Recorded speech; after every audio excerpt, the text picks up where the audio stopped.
Bueno, y lo hemos estado comentando. Hasta el momento, 52 palestinos han muerto. Miles han resultado heridos en las protestas en la Franja de Gaza contra la apertura de la Embajada de Estados Unidos en Israel.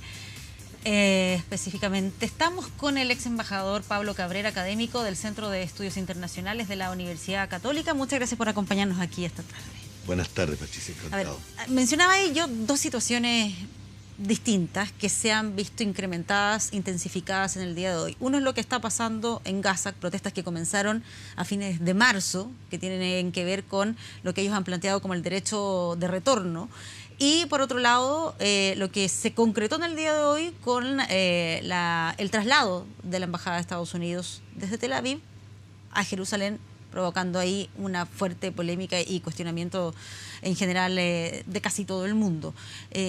¿Qué mirada tiene sobre lo que está ocurriendo puntualmente en el día de hoy y que está dejando ya una cantidad importante de fallecidos y palestinos heridos? Bueno, todo es dramático para la situación internacional, pero valga decir que estos hechos tienen también algún correlato con la historia, ¿no? Y estamos a 70 años del nacimiento del Estado de Israel. Ellos querían conmemorar el año 48, nace el Estado de Israel. Y a 70 años también de lo que significó la salida de los palestinos de su territorio, que se celebra mañana. Claro. O sea, uno celebra y los otros conmemoran como podría ser un día de contrasentido, un día de que por un lado uno celebra y otros son tristes, ¿no? De tristeza. Pero esto tiene que ver con un hecho también muy importante, que es el tema de la guerra, que yo creo que para el siglo XXI, para el momento que estamos viviendo, la gente está cansada de la guerra. Y yo creo que eso nos hace reflexionar sobre cuál es la dimensión de lo que ha sucedido hoy día. Y para ver esto hay que ponerlo en un contexto de lo que ha sido el Medio Oriente, de lo que son los elementos que se conjugan en la situación del Medio Oriente hoy día, cuando la agenda internacional está muy puesta a prueba y los organismos internacionales están muy puestos a prueba. Todas las resoluciones de Naciones Unidas, todos los tratados internacionales están siendo cuestionados o no respetados. Entonces creo que eso hoy día, a la luz de lo que va a ser una cumbre venidera entre Corea del Norte y Estados Unidos, en lo que ha sido la cumbre entre las dos Coreas, entre lo que ha sido en otras situaciones internacionales importantes, esta apertura de una embajada, la cual era una decisión ya tomada.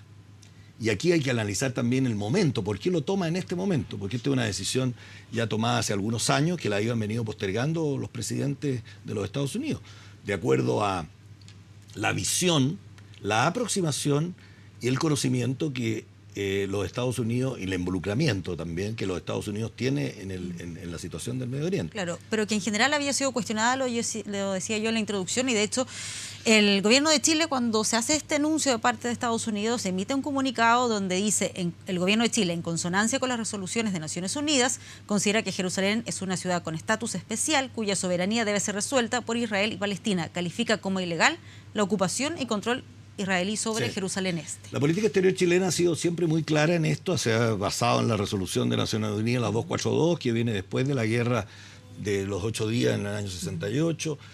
Nosotros hemos sido muy categóricos en eso, no obstante hay que recordar que también esto tiene también una historia, que Chile también tuvo una embajada en una época en Jerusalén, pero después, a raíz de las posiciones de los movimientos los no alineados y otro contexto, al contexto actual, no, obviamente que salimos de ahí, y tenemos la embajada en Tel Aviv y estamos muy satisfechos y muy acomodados en Tel Aviv desde un punto de vista de lo que son los principios y los lineamientos de la política exterior chilena. Eso no obsta que tengamos relaciones bilaterales con los quienes están involucrados buenas, tradicionalmente. Pero hoy día obviamente que hay un desafío. Y hay un desafío grande porque el mundo está muy incierto, el poder se está jugando de otra manera, la relevancia de los grupos regionales no es la misma de antes. Y yo creo que es muy importante una cosa que quizás para entender cuál sería la reacción de la comunidad internacional frente a esto. Siempre nosotros hemos sabido de que el Medio Oriente y la situación del Medio Oriente podía ser una detonante de una tercera guerra mundial. Y de hace un tiempo esta parte, con toda la reconfiguración del mapa político, muchos, quizás la mayoría, pensábamos que el Medio Oriente era el centro desde el cual podía partir la paz duradera del mundo, la paz universal en el mundo, que podíamos llegar a un acuerdo en este sentido. Y creo que cuando yo le señalaba al inicio que este es un conflicto muy largo, de muy larga data, y que tiene cansada quizás fatigada a la opinión pública y a los componentes de principales de la comunidad internacional, tiene mucho que ver con el tema del terrorismo. Nosotros estamos viviendo este flagelo del terrorismo, tenemos una amenaza del terrorismo permanente. Muchos de ellos han salido desde ahí. No digo que hoy día sean todos desde ahí, pero también tenemos que ver cuál es la situación dramática que se vive en Siria, cuál es la situación que ha vivido el Líbano. Entonces, y vemos también por otro lado que se robustece y robustece el Estado de Israel. O sea, un observador internacional, si quiere ser verdaderamente neutral en esto, tiene que mirar las aristas que se han conjugado a través de la historia.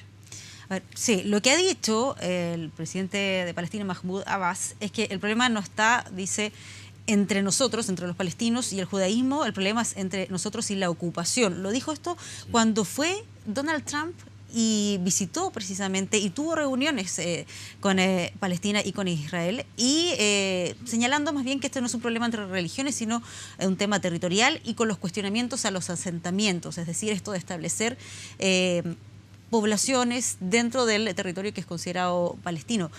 Lo que está ocurriendo actualmente ¿impide que se pueda avanzar en una solución a ese aspecto? Bueno, desde un punto de vista de un observador cualquiera internacional de la opinión pública, obviamente que impide. Pero también hay que contabilizar, y yo no estoy apoyando a un lugar o a un bando o al otro. Lo que también hay que ver es de que hace mucho tiempo que las resoluciones de Naciones Unidas, tanto del Consejo de Seguridad como de la Asamblea General de las Naciones Unidas, en este caso respecto a los asentamientos ilegales, que se deben retirar todos los asentamientos, no ha sido cumplida. Y además se siguen los asentamientos, siguen habiendo enfrentamientos. Hay que recordar que el conflicto del Medio Oriente motivó también, en su momento, que le dieran el Premio Nobel de la Paz al jefe de la Organización de la Liberación Palestina, al presidente de los Estados Unidos y al primer ministro de Israel. Entonces, son hechos que se van alargando en el tiempo, que van teniendo consecuencias bastante negativas para la población, para la seguridad mundial, y que ahora han tomado también un perfil no solo en la paz y la seguridad, sino que también en el tema de la no proliferación de armas nucleares y en el tema del desarme propiamente tal. Y el terrorismo como la llave que une todo esto, ¿no? Entonces, hay actores diferentes.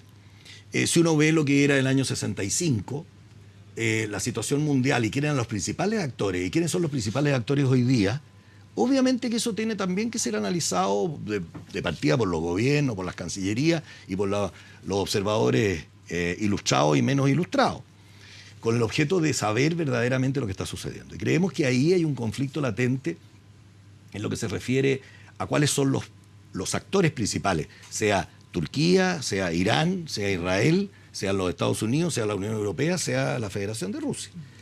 Y creo que ahí, obviamente, ha habido etapas de voluntad política y etapas de consenso para poder avanzar. Pero si uno empieza a observar y dice los acuerdos de Ginebra, después dice los acuerdos de Astaná, y después dice los encuentros de Estambul, entonces, obviamente que hay una sumatoria de intereses nacionales y no hay un interés general todavía o un común denominador con el objeto de decir por aquí va la línea de esto. Y creo que eso es lo disruptivo. ¿Está al debe, en ese sentido, siguiendo su lógica, la comunidad internacional en este sentido? Es decir, como que el tema se aparece en el centro del debate cuando hay hechos violentos, pero después el tema queda en un segundo plano. Por supuesto, por supuesto. Fíjese que nosotros hemos visto cómo la comunidad internacional establece negociaciones para tratados internacionales importantes sobre la limitación de armamento nuclear, sobre limitación de armas químicas,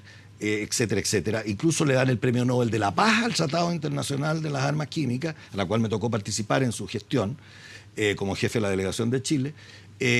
Obviamente que eso, cuando uno ve que no funciona, que un tratado eminentemente democrático en cuanto a lo que eran las inspecciones que tenía que hacer la comunidad internacional a través de la Organización de la Energía Atómica en Viena, estas inspecciones de desafío. O sea, no se trataba ya de inspecciones llamadas, miren, la próxima semana o el mes próximo, el 14, se va a inspeccionar. No, estas son inspecciones que estoy en el aeropuerto, los inspectores llaman y dicen quiero inspeccionar tal cosa.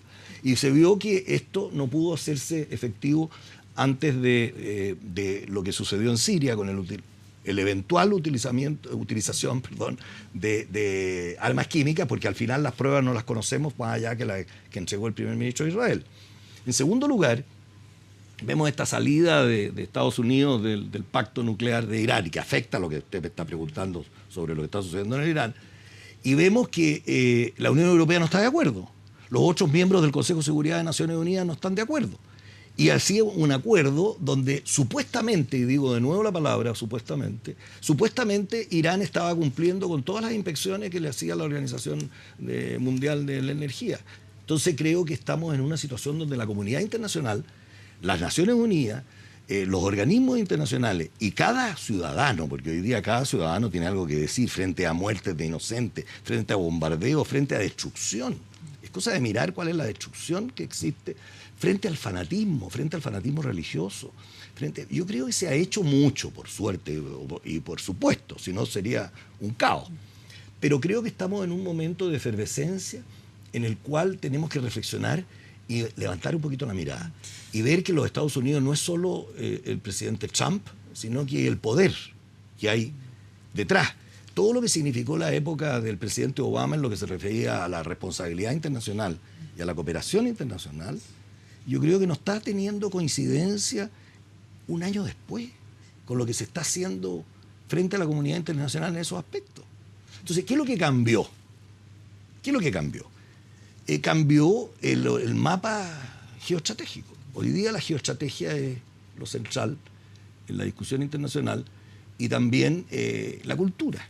Creo que por ahí el capital de la cultura, en la cultura del Medio Oriente, lo que es la cultura islámica, la cultura musulmana, la cultura judeo-cristiana occidental, buscar caminos de entendimiento para tener unos pilares de base para encontrar una solución definitiva a esto. Claro, de hecho, el que se refirió en su momento también cuando fue el anuncio de Estados Unidos fue el Papa Francisco, y él dijo que pedía respeto para el statu quo en Jerusalén y que manifestaba su preocupación por una situación que describió él a Jerusalén como una ciudad única, santa para judíos, cristianos y musulmanes.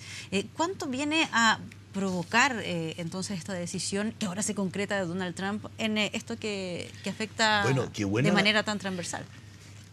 Atinado es un tema de esa naturaleza, porque si usted ve cuál fue la declaración, yo la vi por televisión, usted seguramente también, del presidente Trump cuando se inaugura la embajada, él habla del respeto a los lugares sagrados y de que en el fondo está diciendo se va a respetar lo que pudiéramos decir, las mezquitas, la plataforma en las mezquitas, ¿no? En los lugares sagrados. O sea que nos están tomando Israel como tal, como una ciudad totalmente y absolutamente soberana. Aunque simbólicamente al colocar la embajada. Aunque simbólicamente colocar la embajada. Entonces, esto es lo mismo y muy parecido. Por eso las palabras del Papa Francisco, que normalmente son... hay que ir verdaderamente a la etimología de la palabra y al significado. Muchas veces esos discursos hay que analizarlos con el diccionario al lado, porque las palabras son elegidas verdaderamente así. Y creo que Trump hoy día, de alguna manera, hizo ese punto, tal como hizo el punto cuando se retira del tratado de Irán, el tratado firmado por las potencias con Irán. Cuando dice que él no está, habla de una solución duradera, integral para la situación. No se resta a la posibilidad de renegociar un nuevo tratado. Uno puede alegar y estar en contra y criticar que por qué se retira si se está cumpliendo el tratado. O sea, lo que plantean algunos es que ese tratado, si esa era la intención, se podría haber corregido, pero no salirse. Claro, pero a los ojos de los Estados Unidos, más allá de que sea una táctica política o una estrategia política, cualquiera de las dos, creo que obviamente hay que leer lo que se dice. Y ahí está el tema, como me preguntaba alguien hoy día, ¿será posible que Irán pueda seguir con este tratado con las otras potencias, con las potencias de la Unión Europea? Entonces, a la larga, todo esto se traduce en lo que se ha traducido siempre, el ejercicio del poder. Y el ejercicio del poder con alguna adición aquí, que tiene que ver con lo que está pasando en los temas de no proliferación y desarme, que a los Estados Unidos le implica un costo enorme del erario nacional también, y a todos los países, ¿no? Entonces, también va a poder seguirse negociando esto. Tiene incidencias con que Estados Unidos quiere, o es reafirmación de ser la primera potencia del mundo, o el America First es la filosofía del mundo moderno. Entonces, Yo pondría el acento en el desafío a los organismos internacionales, el desafío a los tratados internacionales, el desafío a los países, y por eso países como nosotros, que usted preguntó. Yo creo que Chile puede mucho hacer también, porque lamentablemente vemos que mañana se suma Guatemala y Paraguay a trasladar su embajada a Jerusalén. Entonces, yo creo que si vamos al mensaje que los primeros países son de América Latina, ya habíamos pasado la época que en los 60 la mayoría de los países de América Latina, y algunos de África y uno de Europa, tenían embajada en Jerusalén. Hoy día vamos a empezar, empecemos que no empiece con una égida de nuevo hacia Jerusalén de los latinoamericanos mostrando un camino. Sí. Pablo Cabrera, vamos a ver qué es lo que pasa finalmente en los próximos días. Muchísimas gracias por acompañarnos acá esta tarde con su análisis. Muchas gracias.